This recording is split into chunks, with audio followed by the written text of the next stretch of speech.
अस्सलाम वालेकुम। आज 17 मार्च 2026 है, दिन है आज मंगल का। मैं हूं मुर्तज़ा राय। तहरीक लब्बैक के हवाले से एक काफ़ी बड़ी और पॉजिटिव ख़बर आपके सामने रखेंगे और ये ख़बर है तहरीक लब्बैक के सरबराह अल्लामा साद हुसैन रिजवी के हवाले से। इससे पहले जब सानिया मुरीद के हुआ आज तक अल्लामा साद हुसैन रिजवी लापता हैं, तो एक पूरी टाइमलाइन है। अगर आप मेरे यूट्यूब चैनल पे जाएं तो आप देखेंगे कि आपको लम्हा ब लम्हा मैंने अल्लामा साद हुसैन रिजवी के हवाले से क्या कुछ चीज़ें बताई हैं। और इसके साथ साथ मैंने ही आपको ये बताया था कि हुकूमत की तरफ से तहरीक लब्बैक से क्या डिमांड्स की जा रही हैं या क्या कंडीशन जो है वो अल्लामा साद हुसैन रिजवी के सामने रखी जा रही हैं। तो उस वक्त जो कंडीशन सामने रखी गई थी, आप जानते हैं कि उन कंडीशंस का मतलब ये था कि तहरीक लब्बैक को मुकम्मल तौर पे ख़त्म कर दिया जाए, ये वाइप आउट हो जाए। तो उन कंडीशंस को अगर तहरीक लब्बैक के सरबराह अल्लामा साद हुसैन रिजवी मान लेते तो फिर तहरीक लब्बैक का जो वजूद था वो मुकम्मल तौर पे ख़त्म हो जाना था।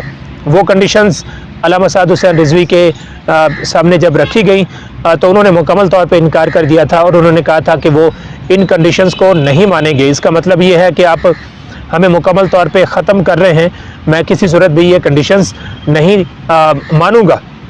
उसके बाद काफ़ी सारे मामलात जो हैं वो रुक गए, यानी कि इन कंडीशंस को ना मानने की वजह से जो अल्लामा साद हुसैन रिजवी को मंजर आम पर लाने के हवाले से बात थी वो पेंडिंग में चली गई, यानी उनको मंजर आम पर नहीं लाया जा सका। और उसमें एक बड़ी रुकावट वो यही थी कि इन कंडीशंस को अल्लामा साद हुसैन रिजवी जो है वो नहीं मान रहे थे। और एक कंडीशन उनमें मैंने आपको ये बताई थी, जो रुकावट थी वो रुकावट ये थी कि जो पंजाब हुकूमत की तरफ से एक मुकदमा जो है वो दहशतगर्दी का कायम किया गया था, जिसमें एक पुलिस अफसर को 22 गोलियां मारने का इल्ज़ाम अल्लामा साद हुसैन रिजवी के ऊपर लगाया गया था, वो भी एक बहुत बड़ी रुकावट थी। लेकिन अल्लामा साद हुसैन रिजवी ने जब कंडीशंस को तस्लीम नहीं किया तो उसके बाद काफ़ी सारे मामलात रुक गए थे। लेकिन उसके बाद फिर बातचीत का सिलसिला जारी रहा और अभी हमें ये बताया गया है, ज़ाहिर है कि हम एक साइड से ये इन्फॉर्मेशन ले रहे हैं, दूसरी साइड इसको वेरीफाई इसलिए नहीं कर सकती कि अल्लामा साद हुसैन रिजवी जो हैं वो मंजर आम पर नहीं है, वो आज़ाद नहीं है। उनके साथ जिस तरह के भी मामला चल रहे हैं हम उनसे वेरीफाई नहीं कर सकते, इस वक्त ये मुश्किल है। लेकिन ज़ाहिर है कि जिस तरह हम चीज़ों को बड़े एहतियात के साथ इन्वेस्टिगेट करते जा रहे हैं तो कुछ इन्फॉर्मेशन हमारे पास आती जा रही है और एक पूरी टाइमलाइन है। अगर आप देखें मेरे यूट्यूब चैनल पे जाएं तो आपको सारी की सारी इन्फॉर्मेशन मिलेगी, लम्हा ब लम्हा आपको इन्फॉर्मेशन मिलेगी कि अल्लामा साद हुसैन रिजवी के हवाले से मामलात क्या चल रहे हैं और कंडीशंस क्या चल रही हैं और हुकूमत इस वक्त उनके हवाले से क्या सोच रही है और तहरीक लब्बैक जो है वो क्या करने जा रही है। ये सारी की सारी इन्फॉर्मेशन हमने आपके सामने रखी।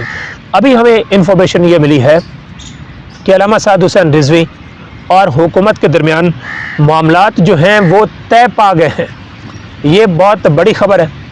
अल्लामा साद हुसैन रिजवी और हुकूमत के दरमियान मामलात तय पा गए हैं और ये मामलात कुछ लो और कुछ दो की बुनियाद पर तय पाए हैं, यानी तहरीक लब्बैक कुछ चीज़ों से पीछे हट जाएगी और हुकूमत भी कुछ चीज़ों से पीछे हट जाएगी।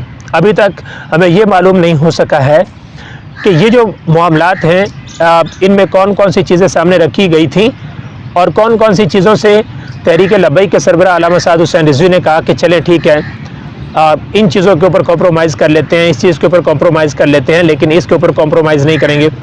ये चीज़ें अभी मालूम नहीं हो सकी, या हुकूमत ने क्या कहा, उनसे क्या वादा किया कि चले हम इन चीज़ों से पीछे हट जाते हैं और ये चीज़ें जो है वो इसके ऊपर हम कॉम्प्रोमाइज़ कर लेते हैं, लेकिन ये चीज़ें हम कॉम्प्रोमाइज़ नहीं करेंगे। इस हवाले से अभी तक कुछ मालूम नहीं हो सका है। लेकिन हमें जो बताया गया, बड़े कॉन्फिडेंस के साथ बताया गया कि यार मामला तय पा गए और आप ईद के बाद देखेंगे कि अल्लामा साद हुसैन रिजवी के हवाले से मामलात काफ़ी नरम होते हुए दिखाई देंगे। ये हमें अभी बताया गया। लेकिन जिस तरह मैंने आपको बताया ना कि हम आज़ाद सोर्स के ज़रिए से अल्लामा साद हुसैन रिजवी से ये चीज़ें कंफर्म नहीं कर सकते हैं कि आया उनके साथ क्या क्या बात हुई है और उन्होंने किन चीज़ों के ऊपर नरमी दिखाई है। लेकिन एक चीज़ जो है वो यकीन दहानी कराई गई है एक चीज़ की कि तहरीक लब्बैक का वजूद बरकरार रहेगा, तहरीक लब्बैक की एक्टिविटीज़ जो हैं वो होती रहेंगी, ज़्यादा एक्टिविटीज़ जो हैं वो महदूद नहीं होंगी, ज़्यादा महदूद नहीं होंगी। कुछ हो सकता है कि महदूद हो जाएं, लेकिन तहरीक लबैक उसी तरह जिस तरह माजी में वो काम करती रही है, इसी तरह वो काम करती रहेगी। ये मामला तय पाने का मकसद ये है। और इसमें फ़ायदा ये हुआ कि जब पहले अल्लामा साद हुसैन रिजवी ने वो कंडीशन जो है वो मानने से इनकार कर दिया, तो हुकूमत ज़ाहिर है कि उसने मामला ये हैंडल तो करना है, सेटल तो करना है। तो उन्होंने कहा कि चले, अभी मुल्क के अंदर मामलात इस तरह के हैं, एक तरफ तहरीक इंसाफ जो है वो काबू में नहीं आ रही, दूसरी तरफ हमारा मुहाज़ अफ़गानिस्तान के साथ खुल गया, और तीसरी तरफ ईरान के साथ इस वक्त जंग जारी है, और पूरे खित्ते के अंदर ये जंग जारी है, और हमारा सऊदी अरब के साथ एक दिफाई मुआहदा भी है। तो हमने ईरान के साथ भी चलना है, सऊदी अरब के साथ भी चलना है। तो इस वक्त काफ़ी सारी टेंशन है। हमारी हुकूमत और हमारे सिक्योरिटी इदारे वो इन बहुत सारे मामलात से निपट रहे हैं।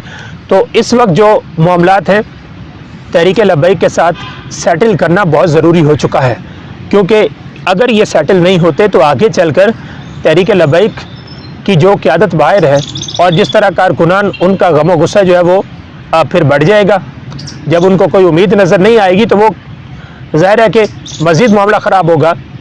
तो इसलिए इन हालात में अफोर्ड नहीं कर पा रहे, हुकूमत अफोर्ड नहीं कर सकती ज़्यादा अरसे तक अल्लामा साद हुसैन रिजवी को इस तरह मंजर आम से गायब रखने का हम अफोर्ड नहीं कर सकते असल में।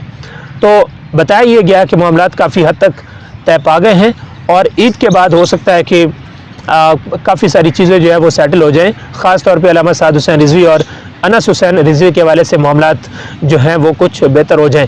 ऐसा भी हो सकता है, कुछ ज़राए ने तो ये भी दावा किया कि जिस तरह अभी तहरीक लबैक के 2 रहनुमा उनको अदालत में पेश कर दिया गया, हो सकता है कि पहले अनस हुसैन रिजवी को पेश कर दिया जाए और उसके बाद अल्लामा साद हुसैन रिजवी को भी पेश कर दिया जाएगा, क्योंकि जब अनस हुसैन रिजवी को पेश किया जाएगा तो उसके बाद जो उम्मीद है वो काफ़ी बढ़ जाएगी कि अब इसके बाद अल्लामा साद हुसैन रिजवी को मंजर आम पर लाया जाएगा या उनको किसी अदालत में पेश किया जाएगा। तो कुछ लो और कुछ दो की बुनियाद पर तहरीक लबैक के साथ मामलात सेटल होते हुए नज़र आ रहे हैं, और हो सकता है कि ईद के बाद ये मामलात हमें सेटल होते हुए नज़र आएँ। मैंने आपको जिस तरह पहले बताया कि ये दावा किया गया है, ये हमें बताया गया है कि ज़ाहिर है कि हम जब चीज़ों को इन्वेस्टिगेट करते हैं तो जो बाखबर ज़राए होते हैं, ख़ास तौर पे हुकूमती साइड के, हमारी उनके साथ ज़्यादातर बातचीत हो रही होती है, क्योंकि कहीं ना कहीं उनको भी मालूम होता है, कहीं ना कहीं उनके पास भी इंफॉर्मेशन होती है,